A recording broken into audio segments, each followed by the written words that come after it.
These are the blunders from down thunder that made Australia great. On the 29th October 1914, the Ottoman Empire entered the First World War as an ally of Germany. On 11 November, the Sultan of the Ottoman Caliphate declared Jihad, calling for Muslims in British-controlled countries to fight against all enemies of the Ottoman Empire. A halal butcher and an ice cream seller in Broken Hill decided to take up arms in response to the Sultan's decree. It didn't go well. Welcome to this episode of Blunders Down Under, laughable lessons from the past, in which we talk about dumb decisions from the past which have helped make Australia great. I'm Josh McGrath. And I'm John Gibbs, and today we're talking about Mullah Abdullah and Gul Muhammad, the first enemy combatants ever to wage war on Australian soil. So who was Mullah Abdullah? Mullah Abdullah was born in Afghanistan around 1855 and arrived in Broken Hill in 1899 as a camel driver. He was a member of the local Afghani community and in charge of slaughtering animals in the halal manner for consumption by Muslims. He was prosecuted twice for failing to comply with health regulations, so he held a grudge against the local sanitary inspector and the Butchers' Union. And who was Gul Muhammad? Gul Badshah Muhammad was born in Afghanistan around 1875. He worked in Australia as a camel driver before returning home to join the Ottoman army. After fighting in several campaigns under the Sultan, he returned to Australia in 1912, working in the silver mines at Broken Hill before being retrenched. He became an ice cream vendor, selling ice creams from a cart. How did Abdullah and Muhammad plan their response to the Sultan's decree? Mullah Abdullah and Gul Muhammad started plotting ways in which they could take up the fight against the enemies of the Caliphate. In December 1914, Gul Muhammad purchased ammunition for his rifle, and the two men then spent some time in target practice. Abdullah was armed with a Snyder Enfield rifle, while Gul Muhammad was armed with a Martini Henry rifle. And what was the event that the two men planned to take up arms at? On the 1st of January 1915, the annual Manchester Unity Picnic was due to occur at Silverton, 16 miles northwest of Broken Hill. A special train was organised to transport 1,200 people to the picnic ground. Mullah Abdullah and Gul Muhammad drove the horse-drawn ice cream cart to a secluded area beside the railway line. They raised the flag of the Ottoman Empire on the cart and lay down in a trench in wait with their rifles pointed at the train line. And what happened when they started shooting? The train went past their position at about 10 a.m. and they opened fire on the occupants. Alma Cowie, a 17-year-old girl, was sitting on the train beside her boyfriend, Clarence O'Brien. Clarence turned to warn Alma to crouch down, but he was too late. She'd been shot through the head, and her blood streamed down his arm as she died in his arms. William Shaw, sitting beside his wife Alice, was shot through the torso.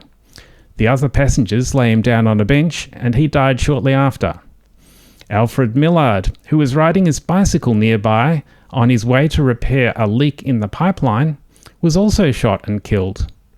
Numerous other passengers on the train were injured. How did the police find out about this shooting? William Elsgood, an assistant guard on the train, sprinted half a mile to the nearest telephone at the pumping station to raise the alarm. On receiving the phone call at the police station, Inspector Miller immediately mobilised a force of policemen and military personnel. A relief train with armed personnel arrived at the site of the shooting within 30 minutes, and other police, soldiers, doctors and civilians rushed to the site in motor cars. What happened after the picnic train had passed? After the picnic train had passed, Abdullah and Muhammad walked off in a northerly direction. They went past a house where Thomas Campbell, a 70-year-old man, was standing in the doorway. They raised their rifles and shot him in the stomach. Campbell quickly closed the door, and they shot another bullet through the door before walking onwards. Campbell then staggered to a nearby hotel and was taken to the hospital. What happened when the police eventually caught up with the attackers? A car crammed full of 8 armed policemen started to catch up with Abdullah and Muhammad, so they took cover amongst some rocks on top of a hill and started firing at the approaching car. The police got out of the car and returned fire. A shootout ensued, and soldiers and armed civilians joined in as they arrived on the scene until the attackers were surrounded by about 30 men. Were there any casualties during the shootout? During the crossfire, James Craig, an elderly man who was chopping wood in his backyard when the shooting began, was shot in the lower back by a stray bullet. He was taken to the district hospital but died several hours later. And what was the outcome of this battle?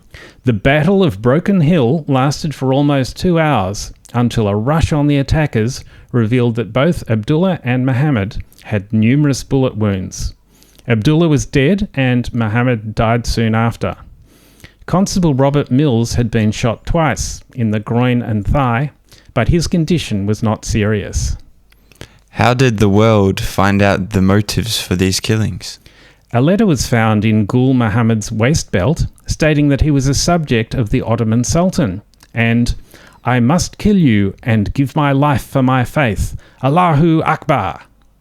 Mullah Abdullah also left a note saying that he was dying for his faith and in obedience to the order of the Sultan. What happened on the evening after the attack? That night, a crowd of several hundred young men attacked the German club in Broken Hill, singing patriotic songs and throwing stones through the windows before forcing their way in and damaging and setting fire to the building. They prevented a constable from raising the fire alarm until the building was well alight. The crowd then moved on towards the North Camel camp where the local Muslims lived. The police and a military detachment managed to arrive at the same time to keep the crowd at bay until tempers simmered down and the crowd dispersed. And what happened during the week after the attack? The following week, police arrested 11 enemy aliens resident in Broken Hill, including 6 Austrians, 4 Germans and 1 Turk. The Broken Hill mines fired all enemy aliens who were employed in the mines. Australia subsequently interned about 7,000 people who were nationals of a country at war with Australia, naturalised British subjects originally from enemy nations, Australian-born descendants of migrants from enemy nations, and others deemed to pose a threat to Australia's security. And what's the moral of this story? Randomly attacking the people whom you perceive to be your enemies might not be the best way to win a war.